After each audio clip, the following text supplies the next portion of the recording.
Good morning, Your Honors. May it please the Court. Connor Woodfin for the Republican National Committee. I'd like to reserve 3 minutes for rebuttal. As a national committee of one of the major political parties in this country, the RNC relies on email to communicate with its supporters, to turn out voters, and to raise revenue. Google knows that, but that didn't stop Google from repeatedly suppressing the RNC's campaign efforts in the months leading to the 2022 midterm elections by cyclically diverting political campaign emails to spam folders at the end of each month, month after month, for 9 months. Judge Calabretta held that Google's actions plausibly amounted to intentional political discrimination, and he held that Section 230 was no bar to that discrimination. Those conclusions were right. 230C1 doesn't apply because the complaint doesn't seek to hold Google liable for harmful content that someone else published, but rather for Google's own actions in suppressing communications. And C2 doesn't apply because the complaint plausibly alleges that Google acted in bad faith in suppressing these emails. The district court... The district court's ruling that this plausibly pled discrimination is something that we would review de novo, right? We're not bound by that as a fact finding because this isn't a stage at which there should be fact finding, correct? That's correct. It is de novo review, but I would just say that Judge Calabretta went through detailed findings through the complaint's allegations, and just to highlight a few of those, it's the time that point to intentional discrimination. It's the timing of these emails. It's the persistent lack of a clear reason. It's Google's knowledge. It's the abrupt end to this months-long suppression, which he called perhaps the strongest allegation. It's the fact that no other email carrier did this to the RNC. This was not typical spam filter behavior that the RNC was experiencing, but was an unusual outlier phenomenon. Google has a history of discriminating against Republicans generally and against Republican organizations like the RNC specifically. So I think when you say that, you're looking at the study from 2 years earlier that was about candidates, not parties. I'm just trying to figure out, the source of my question is, I'm not sure that you have a comparator. Like you don't have something where it's the Democratic Party that their spam didn't do this. You don't seem to have a comparison. So usually in discrimination, it's like a similarly situated person was treated better than me, but you don't really have that exactly. And then also this pattern isn't really exactly the same every month. And so it's just a little odd. Like if they really were trying to hurt your emails, it's like, why would you do it this way is kind of an odd puzzle. So I'll take those one by one. So first, as far as a comparator, we offer a couple. So first is the North Carolina study. I think gets you all the way there in that it does show that Google was treating Republican emailers differently than emailers from the Democratic Party, from other political parties. So there's your comparator on the left-right spectrum. But also there's another comparator in that Google was the only email service provider that was doing this to the RNC. So you also have a comparator with respect to Yahoo and Microsoft. Well, the Microsoft pattern, though, actually does show something. I mean, it's not exactly the same pattern, but Microsoft was blocking a lot of the email.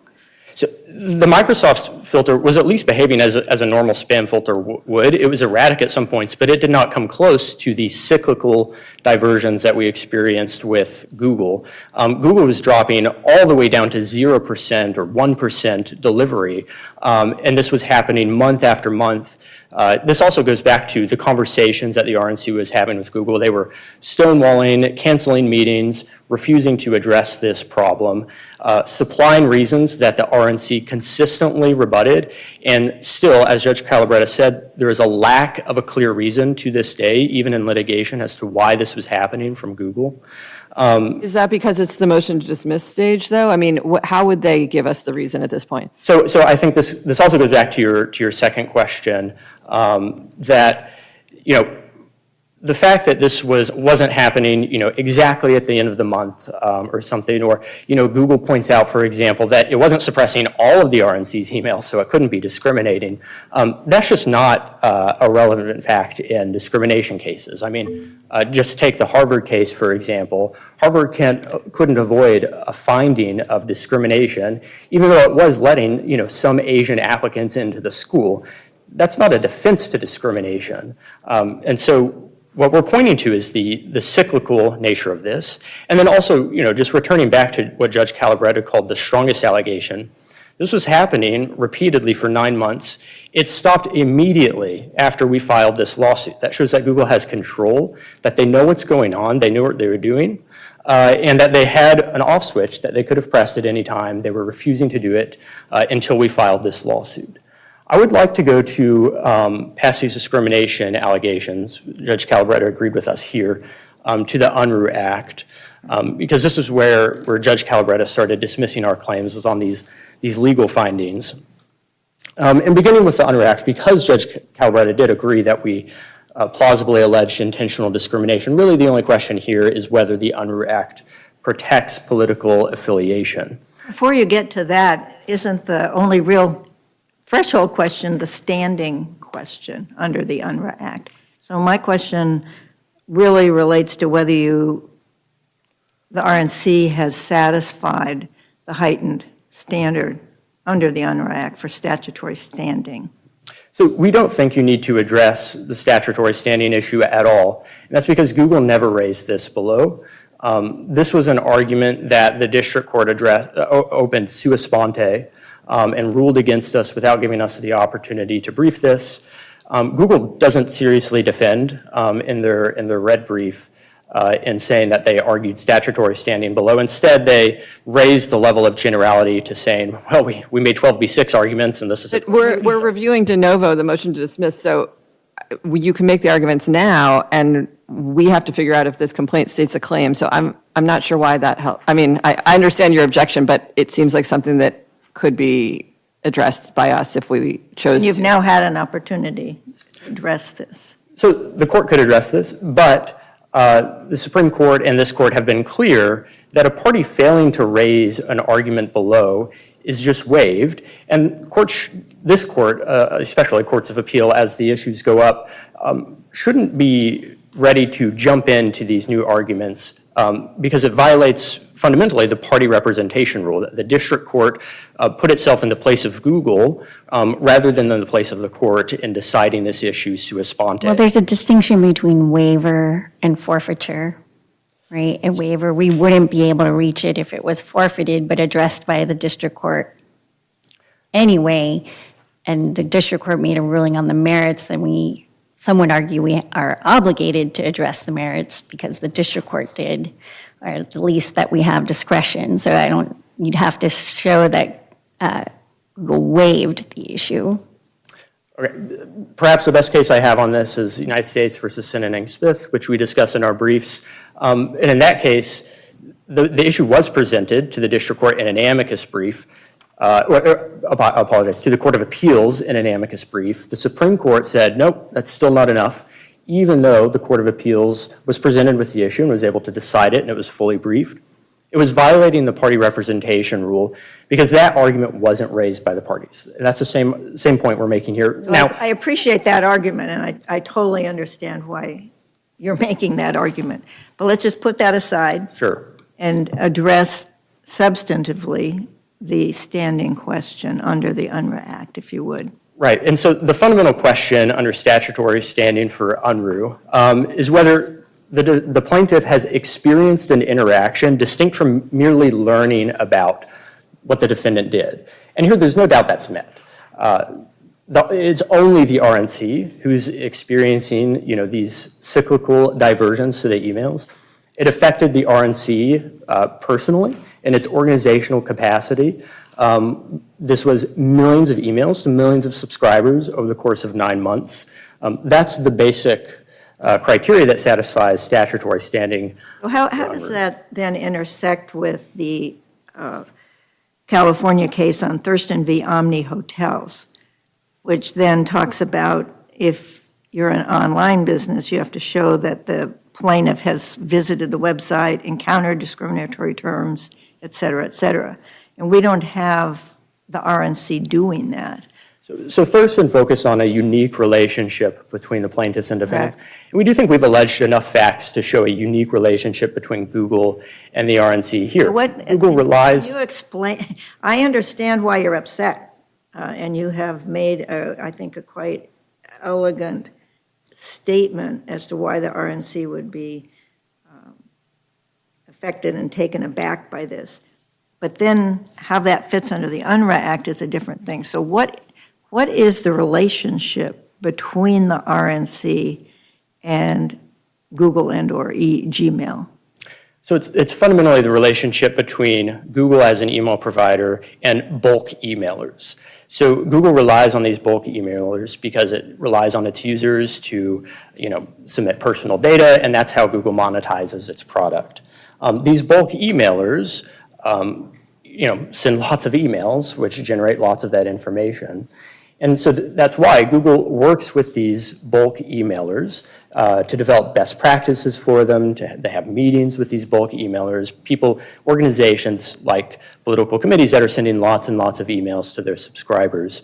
And so that's why Google has, it's an interest between the RNC and between Google in making these emails effective for both parties. So that's the unique relationship in Thurston. And going beyond that, the RNC and Google had numerous conversations, emails back and forths, meetings throughout the course of these 9 months. And now we allege that those meetings were unhelpful, that Google was intentionally stonewalling and providing false reasons. The RNC was continually rebutting the reasons. But all of those meetings, all of those conversations demonstrate a unique relationship between the parties that satisfies Thurston.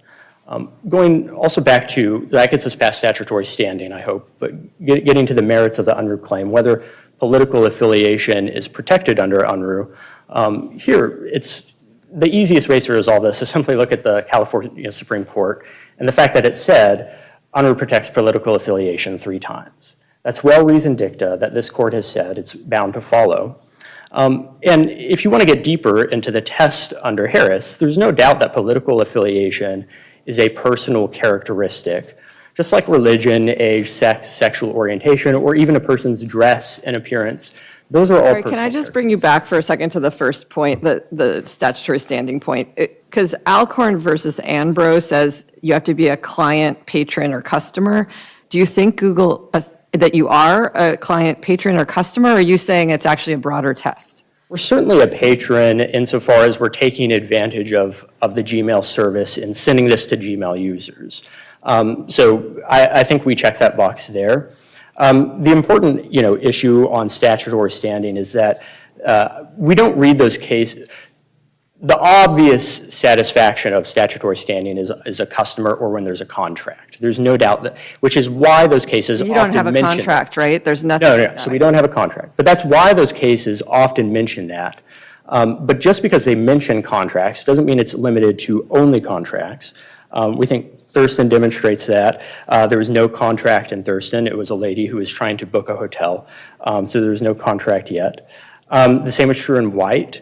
There was The idea there, I mean, some of the cases are about trying to be a customer and then facing the discrimination that keeps you from being a customer, but you are kind of saying you were a customer, except you're saying you're not a customer. And you weren't blocked from participating entirely by this discrimination.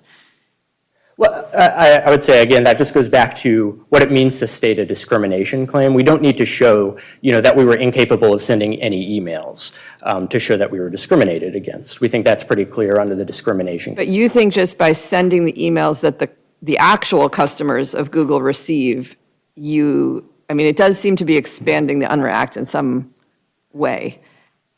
So the reason it's not expanding, and this is where we go back to White, and the reason the court explained statutory standing in the terms that it did is that it depends on the plaintiff experiencing an interaction that's distinct from merely learning about the defendant's conduct. And here, again, there's no doubt that the RNC was experiencing interactions that were unique between the RNC and Google and experiencing harms that were unique between the RNC and Google. It was a patron of Google services insofar as it was using So its. you rely on the word patron. You're not a customer. We think if you're looking. So let me say, you're not a customer, That's correct, yeah, not a customer. and there's no account. Correct, yeah, no contract. So you are a patron. We think insofar as you're trying to fit us in a box of one of those three words, patron is what best fits. And if you could come out of the box, what would be your argument? So coming out of the box is just, backing up to basic notions of injury. The RNC experienced an injury that was proximately caused by Google's conduct. We think that's the basic test that White sets out. And the RNC is not just a bystander here. It was not merely watching Google discriminate against someone else and now seeking court to redress that injury. It was experiencing this injury as the RNC, month after month. We think those are the basic requirements that get us past statutory standing. I think you're relying on the part of White that talked about differential treatment, right? That has to be personally experienced. But I think the questions that are being asked are more about the nature of the relationship, right? So I think in White, right, the plaintiff had to show that they intended to be a customer because there was no actual transaction. They wanted to differentiate the plaintiff from someone who just is aware of a discriminatory policy, but they didn't say it was enough. I guess in all the cases cited by White, there was at least an experience of a discriminatory policy. Then I think there is a whole nother line of cases about, personally experiencing a construction barrier to access, other things. So there's where there is no commercial relationship required, just an experience of a barrier to access or discrimination. Would that be, is there any other line of cases besides those construction barrier cases where just experiencing some sort of differential treatment, but there is no commercial relationship between the plaintiff and the defendant? Right, so the distinction those cases are drawing is not so much between whether the person was a customer or, some non-customer, I guess. The distinction that White is drawing and saying, we're not sure whether the person intended to patronize the hotel. That's more of a causation question. Has the person taken affirmative steps to interact with that business? So it doesn't necessarily turn on whether the person is a customer or not. If a person was in a hotel room, in a hotel lobby, was not necessarily a customer of the hotel, not staying in the hotel, but they were kicked out because of their race, there's no doubt that would satisfy statutory standing under UNRRA. So it doesn't turn on whether the person is contracting with the business or providing money or exchanging goods with the business. Okay, so I appreciate that. So if someone just walks into a free public open area of a hotel and they get kicked out, whether they were a guest or the hotel, doesn't matter. Do you have any case law that says that's how UNRRA would apply in that situation? I don't have an example of a case for that. We just think it's probably common sense that, a hotel couldn't do that under UNRRA, and a person kicked out for that reason, would have standing. So I have some questions about common carrier. We will still give you time for rebuttal, but why don't you just keep answering our questions while we have them? Yeah. So it seems like you acknowledge that spam filtering is okay to do in some way. And I'm just really struggling with how that fits with your common carrier theory, both because the terms of service say that Google will do spam filtering, so it's not really promising to carry everyone. Also, my additional question, if I can add to, and maybe you can respond in either order, is how would a political theory fit with the idea that there can be spam filtering? Because it seems like once you start spam filtering, if we allow this political affiliation or political views idea, then everyone who gets filtered could say it's something about their views that is causing them to get filtered. Right. So I'll do my best to take those one at a time. So first, with regard to spam, how this fits with common carriers. Common carriers have always been able to to filter out, so to speak, messages, people, packages that are dangerous, harmful, harassing. That is well established in the common carrier law. You don't need to deviate from any of those cases. And so that takes care of Problem about that, though, just to follow up, is that spam is kind of in the eye of the beholder. And I mean, Google has to do some guess about what someone else will even think about whether they want this message or not. It's not like everyone understands this package is going to explode.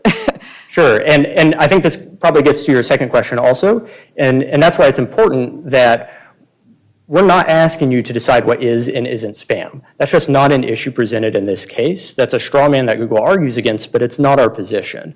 And I think this probably But fits. aren't you kind of? Because don't you have to sort of plausibly say that you're not spam? Or, I mean, there has to be some understanding of what spam is for you to not be spam. So what takes care of this for you, at least in this case, is that Google has admitted it has no legitimate business justification for sending these emails to the spam on the basis of the sender's political affiliation. So that concession takes you out of any of the decisions about whether this is or is not spam. Maybe another good example, this is a Section 230 case, but Malwarebytes is a good example of this. In that case, this court didn't have to go into whether the plaintiff's software was actually malware. It was enough that the plaintiff alleged that the real reason that their software was being suppressed was because of anti-competitive animus. And so that's the same is true here. It's the political affiliation animus that's motivating Google that takes you out of any sort of issues about determining whether this is or is not. So would it be a defense for Google to say, to be able to prove our spam filter was just overactive and the political affiliation had nothing to do with it? So that's a defense. We don't think that's a cognizable defense at this stage because, as Judge Calabretta held, we do allege intentional political affiliation discrimination. And so it's that allegation that, at least at this stage, gets you past that defense, but later down the road. Common carrier then, common carrier, you're not a common carrier for all purposes if one is to be a common carrier. So that's just sort of a general proposition that we've had both in particularly in federal law. Right. So let's just assume that Google is a common carrier for sending and receiving. And I'm not saying that it is, but were it to be that for sending and receiving, I'm still having trouble understanding how Google would be classified as a common carrier with respect to display of the user's email, because that's taking it a step differently than one might think of common carriers moving things. Right. So we don't think the common carrier analysis really turns on whether these emails are like how they're packaged and how these packets are sent around. And what matters is that Google offers to carry these emails for the people who sign up and check the box on its terms of service. And that's just how people understand email to work. When you sign up to use Gmail, you're signing up for a service that allows you to send and receive messages. But isn't the spam filter optional for the Gmail user? So, I mean, it's as if I told the post office, please keep all that junk mail away from me as like an extra service, right? Like, I mean, they do deliver all my mail, but if I had the option to say, keep all the grocery mailers away from me, right? And then there was some extra service of sorting them that I chose, but I could also say, don't filter them out. So that's the problem with Google's conduct here, is it actually doesn't depend on what individual users are checking as spam and not. As we allege in our complaint, everyone receiving these emails is someone who not only has signed up to receive them and wants to receive them, but who has recently and actively engaged with the RNC's emails. Well, that's a different, I guess, to me, is don't I have the option to just not turn on the spam filter?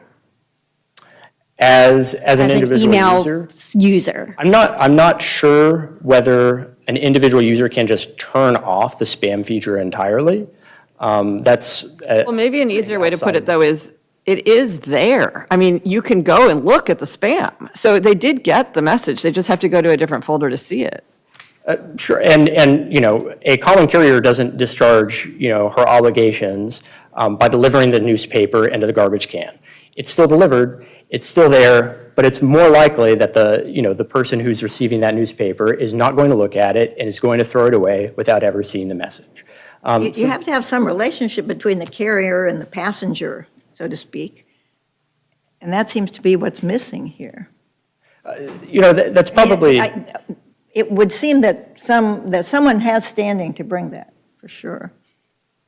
And then we would see whether or not it implies, but I don't quite understand how the RNC fits in that construct. So we think if anyone has standing, it's the RNC because it's the organization that is suffering the most from this content, from Google's conduct.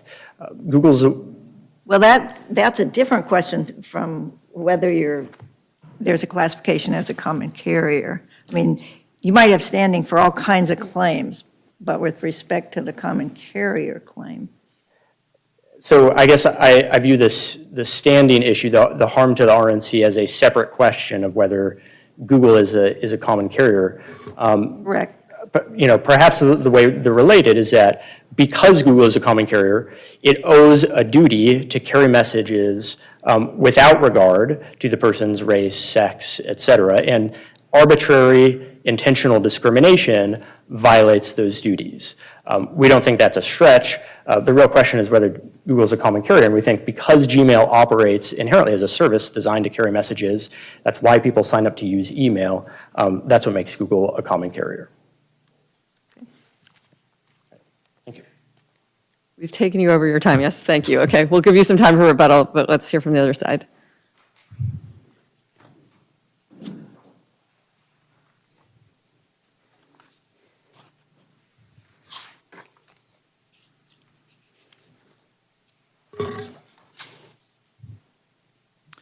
May it please the court, I'm Michael Houston of Perkins Coie for Google. Gmail's spam filter works by interpreting user signals to predict which emails a particular Gmail user is likely to consider spam. Gmail never takes account of a sender's political viewpoint. But the more important point at this stage of the case is that, as the district court correctly recognized, the RNC is here asking this court to expand the scope of multiple California causes of action in ways that no court ever has before. There's no reason for the court to certify the case to the California Supreme Court because although the RNC's claims fail, they fail for multiple independent reasons. The RNC's theories of California liability lack any support in precedent. The RNC has not identified a single case from California holding that an email platform like Google is a common carrier, that political viewpoint is always and everywhere an arbitrary and invidious classification in California, or that email senders whose messages get filtered to one segment of the Gmail inbox rather than the other have the right to come into a federal court and challenge Google's classification of those messages as spam. I think the court should be especially reluctant to embrace those expansions of California law because of their dramatic potential to affect the way in which email service providers provide a tool, spam filtering, that Congress has expressly endorsed and that just about everyone who uses email understands is a valuable public good.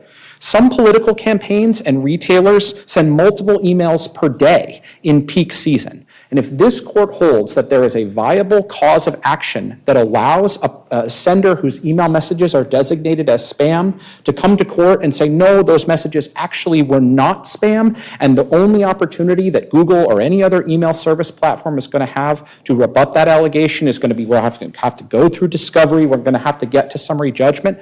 I think the net effect of that is that senders are going to unleash an avalanche of emails on users, and that is bad for everybody. In addition to those problems, the claims here fail under Section 230, and they are implausible under the Twombly and Iqbal standard because they're refuted by the complaint's own allegations in multiple respects.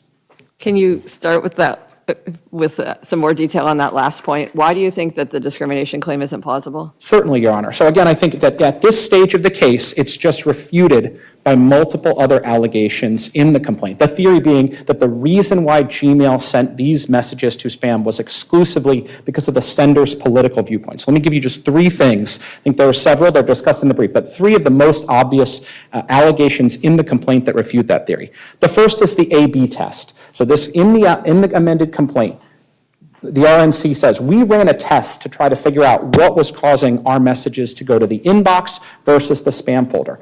And as they describe it, the tests there showed that the exact same message, both from the RNC with almost the same content, one message went to the inbox, one message went to the spam filter. According to the RNC's own allegations, the only difference between those was the kind of information that the one message that went to the spam folder asked for from the user. It asked for more personal information like a cell phone number, excuse me. That allegation powerfully rebuts the idea that the reason why emails go to the inbox or to the spam folder has anything to do with the fact that it's the RNC sending them or that anything about the RNC's political viewpoint. Because in both messages, one going 100% to spam, one going 100% to overwhelmingly to the inbox, the political sender is the same, the political viewpoint is the same.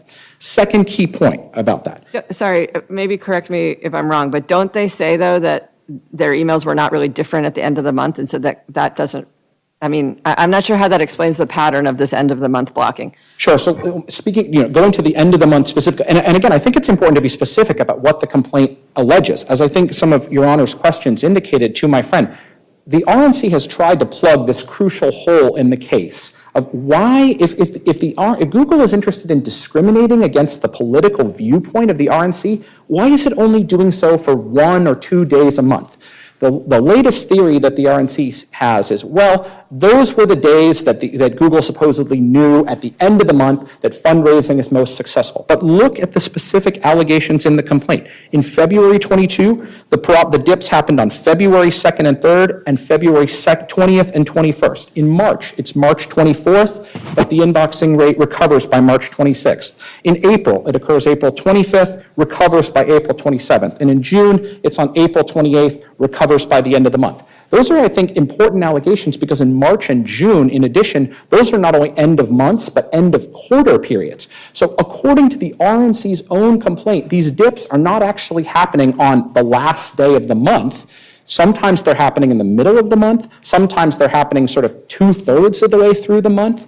It just doesn't, I think judicial experience and common sense. Step back and look at the specific allegations that the RNC has made about when these dips occurred and ask yourself if that can what can plausibly explain that? The thing that the obvious alternative explanation other than political viewpoint discrimination is that as Google told the RNC when this was occurring, quote, a lot of Gmail users are marking your messages as spam. I think this is the other point to your question, Judge Friedland, about the allegations in the complaint that undermine the plausibility. The RNC's allegation is that throughout the 9 months where this problem was occurring, their average spam rate was 0.14%.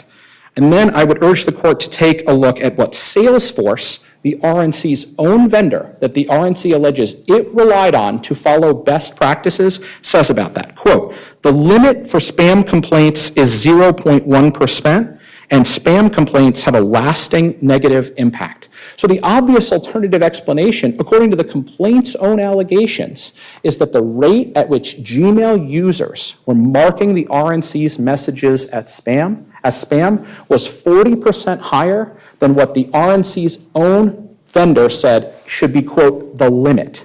So how do we deal with the problem that it ended when they filed this lawsuit? So, Judge Friedland, I think that the other important point that undermines the plausibility of these allegations and which goes directly to that is that the RNC alleges, because it's true, that Google repeatedly worked with the RNC throughout these months in an attempt to solve the problem. I would urge the court to take... So are you saying that it's just a coincidence? Because it kind of cuts both ways. If you were really working with them, you knew they were having the problem, and yet it didn't stop. But then when they filed the lawsuit, it does stop. I'm not quite sure what to make of that. Is it like you're saying it just happened, that when you finally figured it out, it happened to be when the lawsuit was filed? I think that the inference that the court can draw from the bare fact that the last time this occurred was allegedly the end of September 2022, and then they filed their lawsuit in October 22, the most that you can get out of that, given all the other allegations, is that Google was trying to work with the RNC to solve this problem and successfully solved it. And I just want to focus on one thing for a moment, one allegation in the amended complaint. It's not just that we allegedly sent them some emails with some suggestions for how they might improve it. The allegations are that in August of 2022, just about a month and a half before the problem ceased, Google went in person to the RNC to deliver a training on best email practices. And again, just ask yourself, have you ever heard of a situation where an entity is engaged in active, intentional discrimination, and yet it's coming to the victim of that discrimination and giving a training on how to improve their practices, which the RNC alleged in their original complaint had, quote, a significantly positive impact on the deliverability of their emails. Part of this argument kind of reflects, a differing view of the inference from the facts. And the question is, we're now at the motion to dismiss stage. We're not weighing those facts, or the court is not weighing those facts. So how does that play in to what I think is your overall argument, that the complaint simply hasn't alleged enough to state a claim? I think the court should focus on two points, Judge McEwen. The first is that, again, the RNC is here alleging a very unusual theory of discrimination. Supposedly, Google wanted to, frustrate the RNC's political viewpoint, but only for 1 or 2 days a month. That's not the kind of discrimination theory that the court would typically encounter. And I think that comes, if that's going to be the RNC's claim, they have a burden to actually justify why that would make sense. Why would Google do that? The allegations in the amended complaint about us giving them an active in-person training about the A/B test all undermine the plausibility of that claim. And then I think the second point is the one that Judge Friedland recognized and pointed out to my friend, which is the absence of any kind of a comparison. The RNC has not even alleged that the Democratic National Committee or major Democratic political candidates in 2022 did not experience major drops in their inboxing rate. They can't do it. They can't do it consistent with Rule 11. And so that is yet another factor that I think seriously undermines the plausibility of these allegations. And then I think, just for good measure, the complaint's own allegations about the behavior. Can I stop you on that for a second?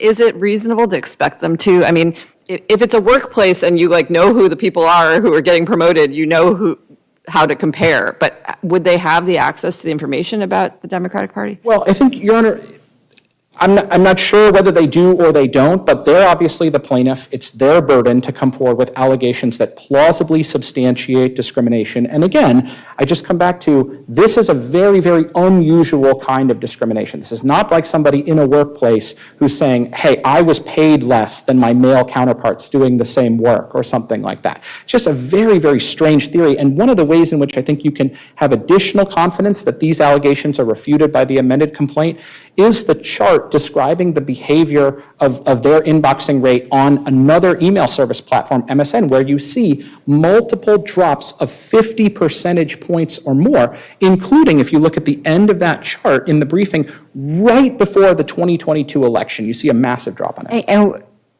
you're focusing in a way on the toughest issue for you because of our motion to dismiss standard and how we have to draw all inferences in favor of the plaintiff. I would like you to spend a little time on the common carrier issue. I'm more than happy to do so, Judge Sung. I think that the implications of the common carrier argument are really quite radical.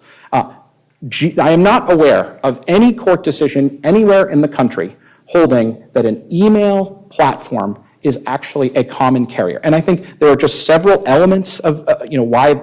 In fact, I think almost every element of being a common carrier that the RNC fails. The first one is, the first sort of fundamental problem is a common carriage obligation would render all spam filtering unlawful. And I think, Judge Friedland, you asked my friend about this. I didn't hear any answer that gives me comfort as a lawyer for Google that that Google, if it were held to have a common carrier obligation, could engage in spam filtering for the benefit of users. Spam filtering obviously is essential to protect email that is illegal or that is, a fraudulent or a malware or something like that. But everybody who uses an email inbox knows that that's not the limit of what constitutes spam. And just because you signed up, you bought something from a retailer at some point, or you're interested in receiving some emails from a company, doesn't mean that you want that 12th or 20th email that they've sent you this month.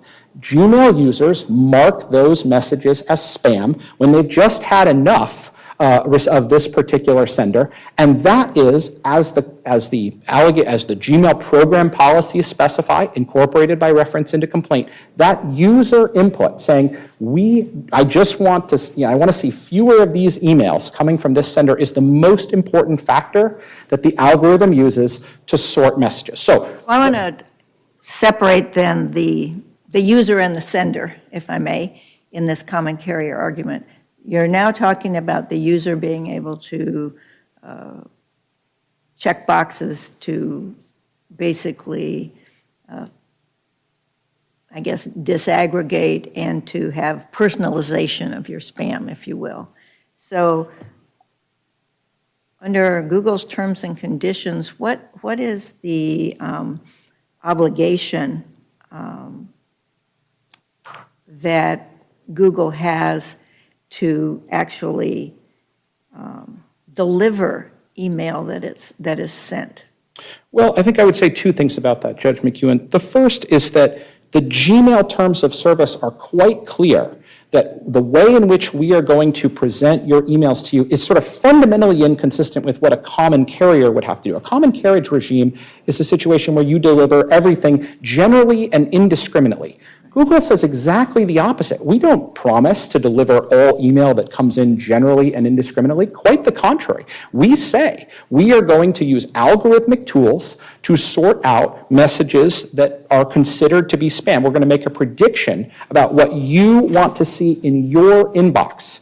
And on the basis of that prediction, we're going to deliver some of your messages to the inbox, some of them to the spam folder. So I think that's the receiver of the messages. So now let's talk about the sender of messages. What's Google's relationship to the sender of messages? Your Honor, as a matter of law, there isn't one. And this is, I think, there isn't just no relationship whatsoever. This is, I think, yet another fundamental problem with the idea that there could be a common carriage regime. It's well settled in the law that common carrier duties run to customers. The RNC is not Google's customer. They don't, as the court heard this morning, the RNC doesn't sign up for an account with us. We don't have any kind of contract with them. Does Google want to see the RNC able to deliver its messages successfully? Yes, because we want our users to have a positive experience. So that's why I think Google works with the RNC to say, here's how we can give you and all others. The bottom line is there is no relationship, legal. Absolutely, there's no point between Google and the sender. That's correct, Your Honor. There is no relationship, and the RNC has identified no case that even comes close, I think, to holding that this kind of, the relationship between Gmail and the senders of email could give rise to the kind of customer relationship that would be necessary to establish a common carrier duty. Could you respond to the UNRRA Act hypothetical about the hotel lobby and someone kicked out because of race? So, Your Honor, I think yes, I'm happy to do so. The Thurston case, which Your Honor mentioned, refers to a person who either is a customer or has a bona fide intention to become a customer. I think somebody who comes into a hotel lobby and says, I'm here to, use the coffee shop, or I'm here, I might be checking in, here, I want to, have a drink at the bar. That person absolutely has a bona fide intention to become a customer. I agree that under California law, that person could not be thrown out solely because of their race. But they're kind of just. What if they're waiting for a friend who's staying at the hotel? So I'm not sure, Your Honor, if they say, if they disclaim any intention to have a relationship with the business, I don't know, honestly. I think it's murky under California law, but it just goes back to the fact that the RNC hasn't identified cases that clearly substantiate the recognition of a customer relationship in that situation. And certainly, I think we have to hesitate about taking analogies from the physical world and importing them directly into the digital world. I don't think that the RNC is alleged to just be a friend of a Gmail user who is, as we know from the complaint zone allegations, Gmail users are routinely marking RNC emails as spam at a rate that significantly exceeds what should be considered the limit. So when I look at this complaint, I see Google attempting to put itself into, I think they've disclaimed being a customer today. What about this idea that they're a patron? I think it's a strange conception of patron, in my view, to say that the RNC is Google's patron. If you look at the dictionary definition of patron, which I don't have in front of me, but certainly that's not what I think of as somebody's patron. I think Google provides Gmail as a benefit for its users. And so everything that Google does exists so that Gmail users will have a more satisfying email experience, including both the provision of the spam filter, including the ability of users to designate messages that they want to receive or that they would prefer to receive fewer of. So You're obviously exceeding your time, but then we also were generous with the RNC, and I'm sure it will all balance out in the end. I don't want you to leave before you address Section 230, and particularly C2A with respect to the plausibility of an alleged discrimination. So does the applicability of that section of Section 230 depend on whether there's a plausible discrimination allegation? I don't think it entirely depends on that, Your Honor, in this respect. When the court is applying C2A, as the Ninth Circuit's precedents reflect, this is an immunity provision. Congress wanted to provide not just an immunity from ultimate liability, but immunity from suit. That's roommates.com.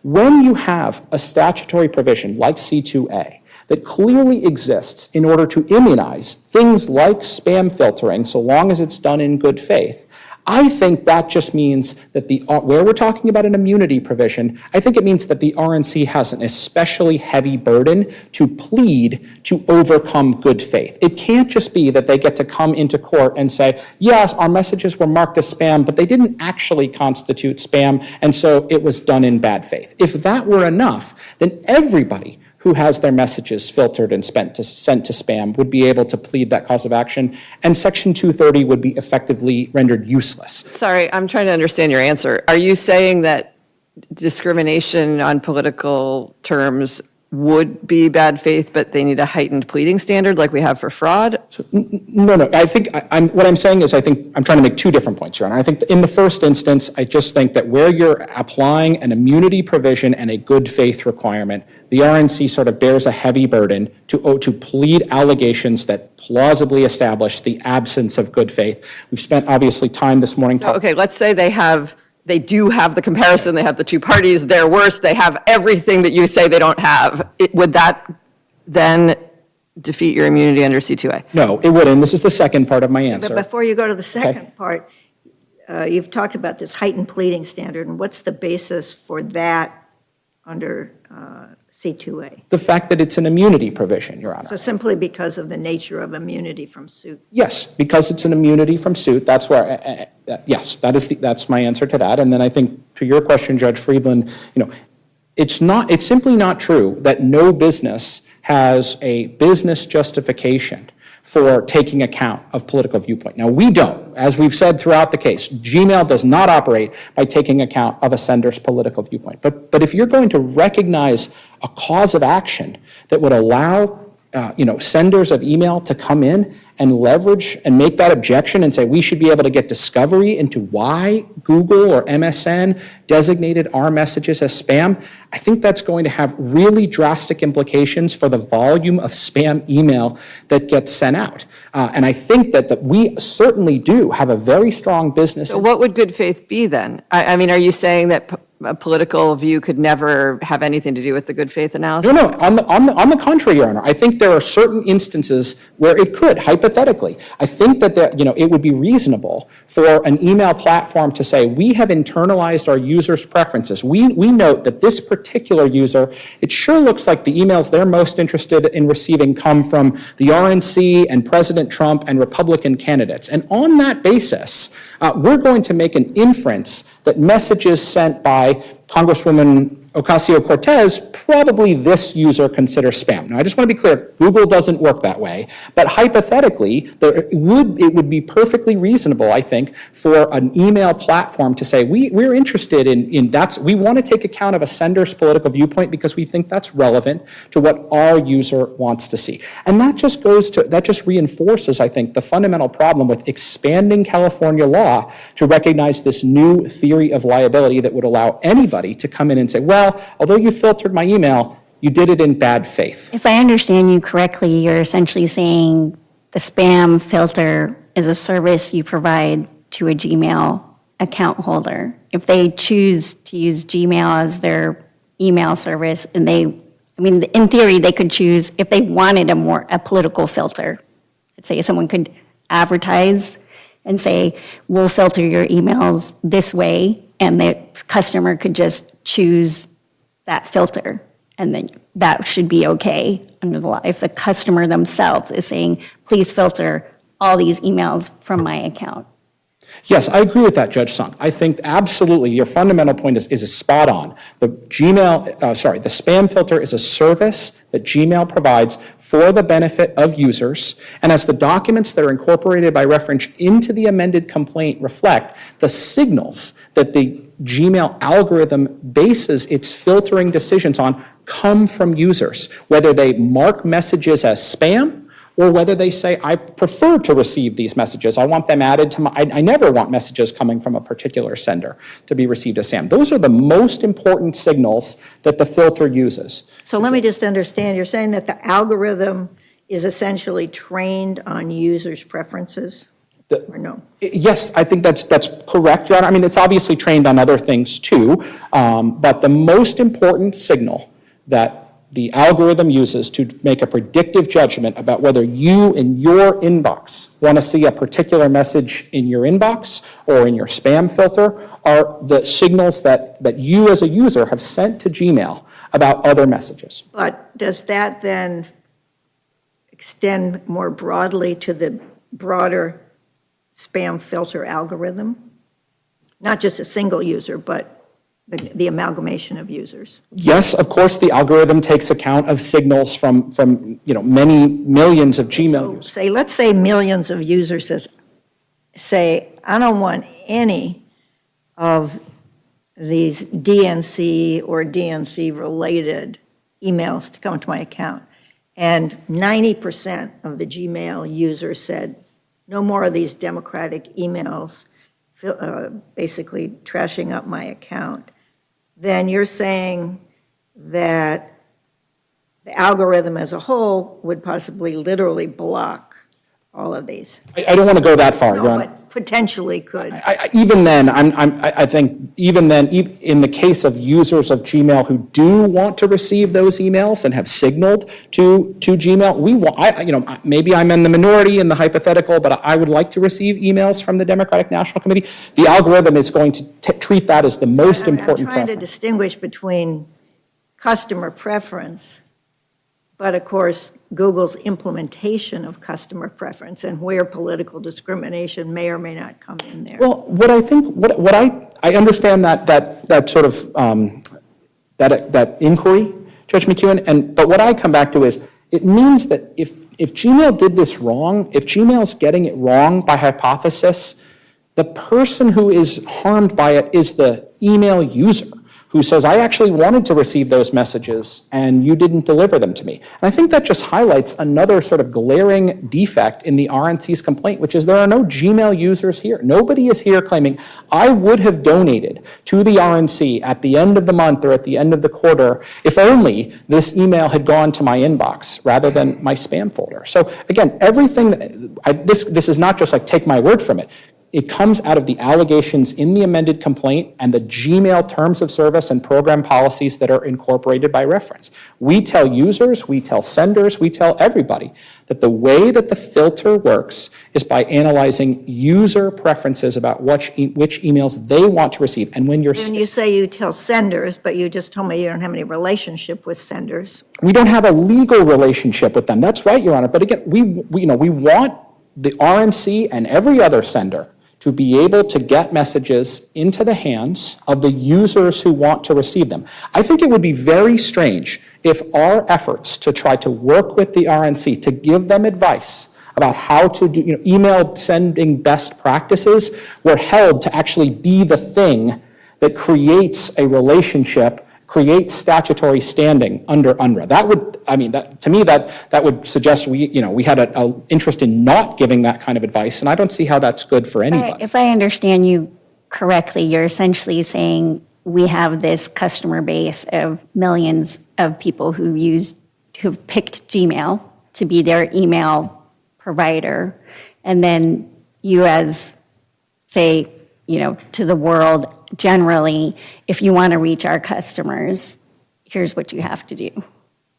I think that's basically accurate, Judge Sun. Yes, I think that's a characterization, and that, I would just say, the ability to have that filtering is essential to everybody who has an email inbox, because everybody is familiar with the experience of signing up for something one time or buying something one time and then being a little sick of the volume of the solicitations that they send you.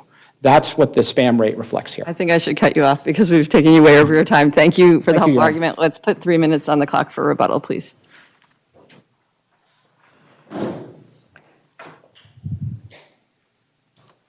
Thank you, Your Honors. I appreciate the time. Just a few points on rebuttal. Beginning with the UNRRA Act, courts have been clear that the UNRRA Act is broad. Statutory standing under the UNRRA Act is broad. The California courts have been consistent about this. And before I move on, I would like to briefly address certification, noting that the court was interested in that. For our part, we think the UNRRA Act, if the court were to certify, would be the best candidate for that, both on whether political affiliation without a business justification is covered and on the statutory standing issue. We think California law is clear enough, and the well-reasoned dicta is clear enough that you don't need to certify. But for our part, the UNRRA Act would be probably the best candidate for certification. You're not necessarily advocating that. No, and that's because we rest on the arguments in our briefs, and we do think that California state law is clear enough. Going back to the standing issue, my friend on the other side says that at least some of these standing issues under UNRRA are murky under California law. So we've given you now 3 reasons to rule in our favor on at least statutory standing under UNRRA. 1 is that Google waives this, never raised the argument in the district court. 2 is we think the law is clear enough. We do have statutory standing under the act. And 3 is we think it's at least murky enough, as Google seems to acknowledge, that at a minimum you would probably have to certify this to the California Supreme Court. Moving on to Let me just ask a question there. Is presumably, though, if we were to certify to the California Supreme Court, we would want to reach the Section 230 claim, correct? Because California Supreme Court, if it received a certification, would be kind of shaking its head. But what if there was immunity? What are you asking me to do here? I realize if there's not immunity, then I might need to, the California Supreme Court might need to certify it. But what's your position on sequencing? Were we to certify to the California Supreme Court? That's probably fair. I don't know that it's necessary to reach 230, but I understand as a matter of judicial efficiency that might be the best course of action, reach 230 and then certify any uncertainty under state law. On 230, I would just note that Malwarebytes does not set a heightened pleading standard for bad faith. The case is very clear about that. And then finally, just to address these arguments on plausible alternatives, we don't need to show you what the DNC was doing with its emails. My friend on the other side says this is not the usual kind of discrimination, but this is exactly the kind of discrimination outlined in the North Carolina study and in recent congressional reports that came out just a couple weeks ago about Google suppressing conservative content. And the bottom line is that Judge Calabretta's opinion cuts through all of those plausible alternatives. He says this is on page 10 of the record, that overall, while there may be technical reasons to account for the abrupt end, Sorry, could I ask a question about the colloquy about this users? So on this hypothetical of like, most users say they don't want the Democratic Party's emails, and so then the algorithm picks that up and thinks that these are spam. If it was that, so, I mean, just maybe we're getting ahead of ourselves, but if it's, the algorithm is somehow just picking up popularity and whatever the popularity analysis happens to have hurt your client, is that discrimination? So 2 points on this. One, still yes, because Google's still responsible for the algorithm. It can't just hide behind the fact that it's some computer that's doing this and not Google who controls whatever is doing this. But second, and this is more fundamental, that just fights the allegations in the complaint. We allege that the customer complaints were low, that this was not a spam rate issue. We went back and forth this with Google for months. We rebutted every one of those allegations. And this I guess the question is, though, is that the relevant allegation? I mean, if the algorithm is training on the whole Gmail user base, then whether the people who had these filtered were, I mean, you may say these people wanted it, but somehow it got filtered because of what other people thought or something. Isn't that kind of what maybe they're saying? So I take it that that's what Google is arguing. Even if that is a reasonable explanation for what's going on, it doesn't defeat the plausible inference of discrimination that arises from the facts we've alleged in the complaint. And that's Judge Calabretta's basic point, that while there may be other technical reasons, to account for the abrupt end to this months-long inboxing pattern, the timing and the lack of a clear reason for the monthly diversions means that our allegations that Google acted without good faith, plausibly alleged at this What you stage. envision when you have that allegation is that like some person at Google typed in filter extra these days. That's what you mean by the intentional discrimination. So we think the abrupt end is the best indication that there was a binary choice by Google to stop this from happening. That this isn't just some algorithm running wild. Google has control over what's going on, and it was able to stop. And that was something like never mark RNC spam that they did once you filed suit in your review. So right, we don't know what the command prompt is that caused this to stop. We just know it did stop. Google was behind it. It's in control. That's enough to show intent, as Judge Calabrese. The inference has to be not only did they figure out how to stop it, but they knew all along. They knew how to stop it before, and they intentionally chose not to. And then when you filed suit, then they chose to, right? If it was any other scenario, right, it could be a defense as a factual matter. I understand you're saying on the pleadings, we can't resolve those factual disputes. But if it went past this and Google somehow showed it's just that we figured it out, right? We would never intended, I mean, the inference you're asking us to draw could be disproven if there was a factual trial down the road. That's exactly right. We're not proving discrimination, we're alleging it. Okay, thank you. Thank you both sides for the helpful arguments in this complicated case. This case is submitted.